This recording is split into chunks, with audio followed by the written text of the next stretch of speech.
Howdy folks, welcome to a speed draw, a special speed draw, because I'm going to talk during it and tell you how I do things. First of all, this is a commission for SnoweyFoxx on Twitter.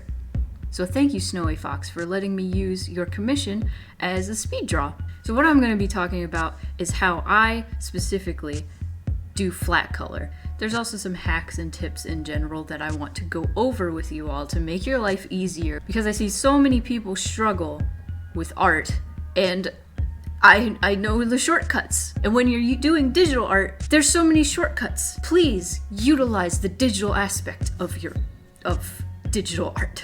So first of all, if you don't know what flat color is, it's exactly what it sounds like. Here is my friend's character, Faye. Flat color is just a base color. There's no shading. It's just flat. First thing you gotta do is you gotta have your line art be nice and clean. Make sure there are no breaks in your line art.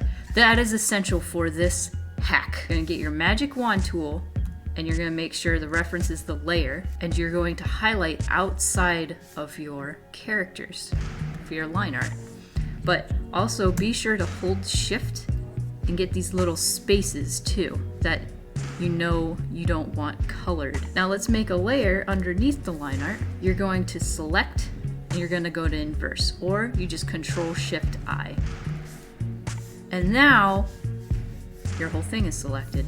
And now you can go to your references, and I'm going to color this whole thing with a base color using this character, which I have censored because this picture is not safe. So make sure your fill bucket is referenced on the layer. Once again, bam. Now what you're gonna do is, I did the base color of the character underneath everything. What I'm going to do next is I'm gonna make another layer, make it a clipping layer. Snowy's base color, I'm gonna say blue. I'm gonna take this blue with my eyedropper tool. Whoa! Using my pen tool, I'm gonna color in Snowy and make sure I color in the lines.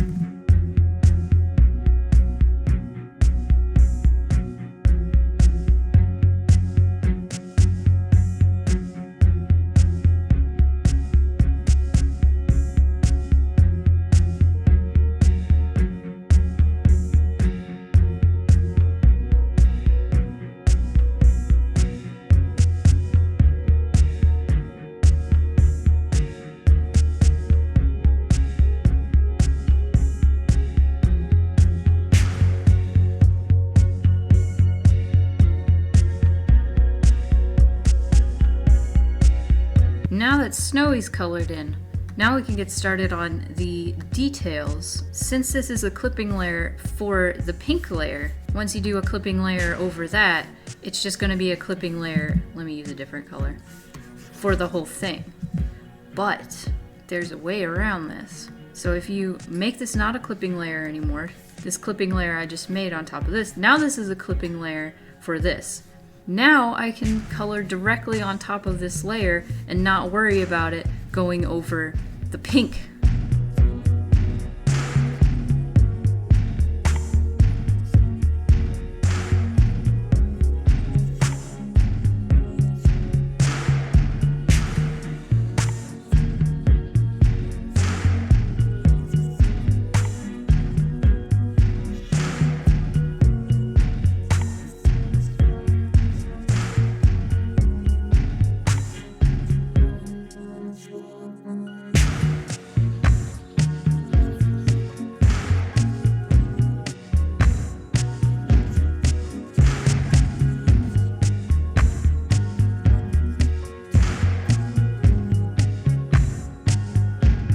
So now that we have everything colored in for Snowy, there's still all this stuff on the outside. What do we do about that? Well, I'll tell you. So you take that clipping layer that you've been drawing on, right? And then you flatten it, or you merge it with the layer below. Still outside the lines? Well, that's fine. Now we just hit clipping, and now it's fine again. So now Snowy's done. Now I'm going to make another layer, a clipping layer underneath this one for Snowy, and color right over this character right here.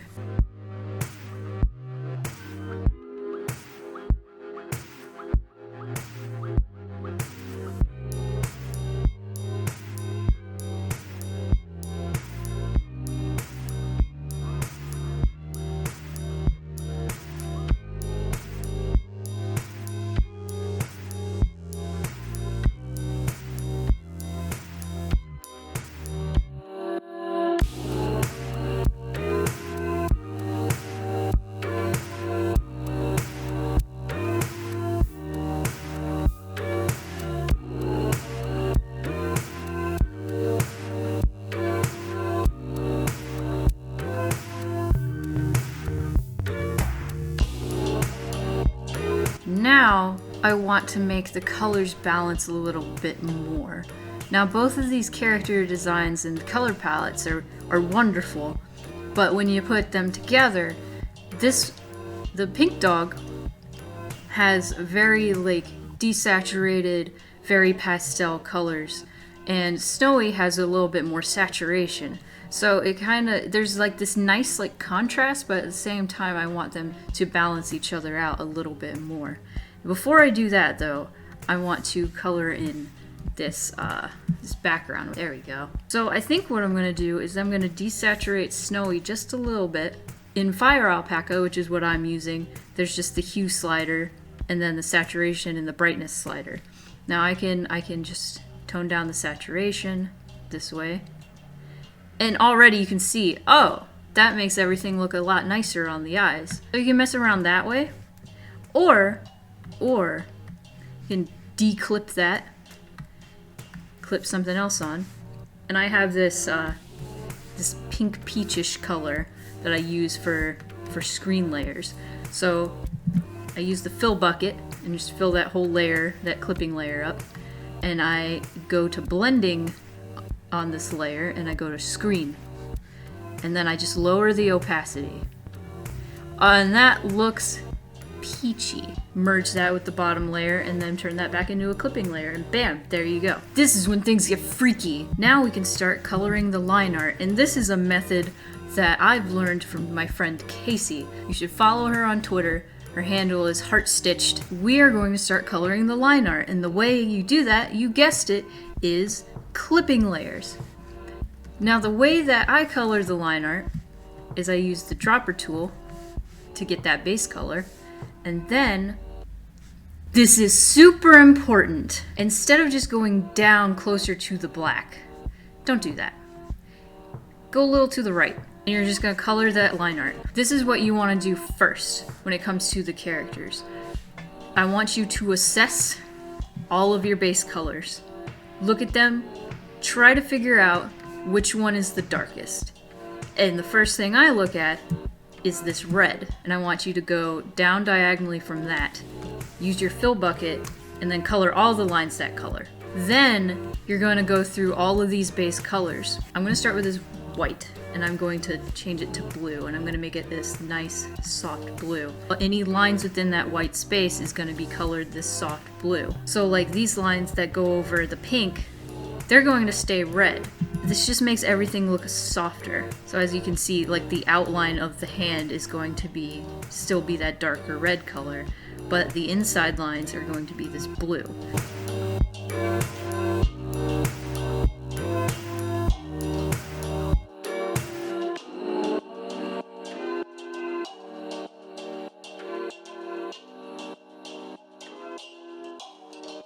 Now I want to point out there are a few exceptions. So as you can see, the same pink color, the hair right here, and like the face, going by the rules I just established, I would be painting in this as well, right? No, I don't want to do that because I want the hair to pop out, you know? So I'm just going to keep that, like this outline, and then just color inside the hair, like this.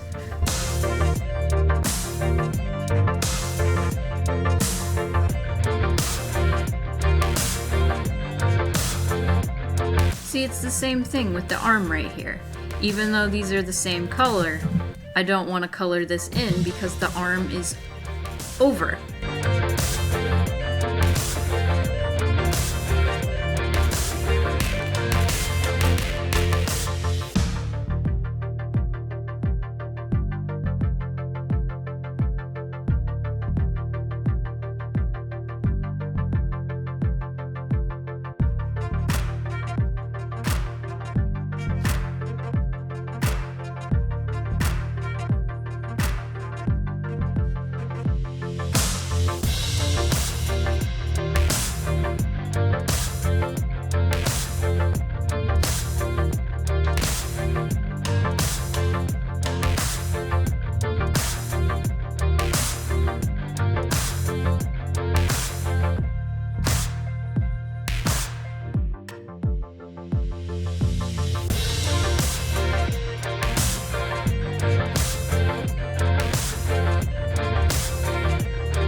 again, I give credit to my friend Casey for showing me how she does this. So there are certain spots on the body that you want to put this. Shoulders, elbows, knuckles, and booty cheeks.